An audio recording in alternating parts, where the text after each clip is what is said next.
Ang buhay ni Antonia sa Taiwan. Isa siyang masipag na kasamahan sa trabaho. Nagbabanisip din siya tulad niyan. Masaya siyang kasama. Ngunit sa kasamahang palad, si Antonia ay may nalaman galing sa Pinas na ang kanyang asawang si Antonio ay nasa gasaan at ngayon patay na. At hindi ito tinanggap ni Antonia. Kaya ang nangyari, si Antonia ay nagpatiwakal. Ito na siya ngayon. Labi siya nasaktan sa nangyari sa kanyang asawa. Bukas, ikikremate na ang kanyang labi. Antonia!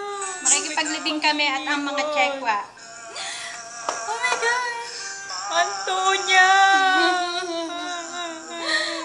Antonia! Uuwi na siya sa Pinas. Kakasama mo na ang iyong asawa, Antonia. Tama. Mamimiss ka namin, Antonia. Isa siyang masipag at masayahin, hipis, si Antonia. Paalam, Antonia. Bye!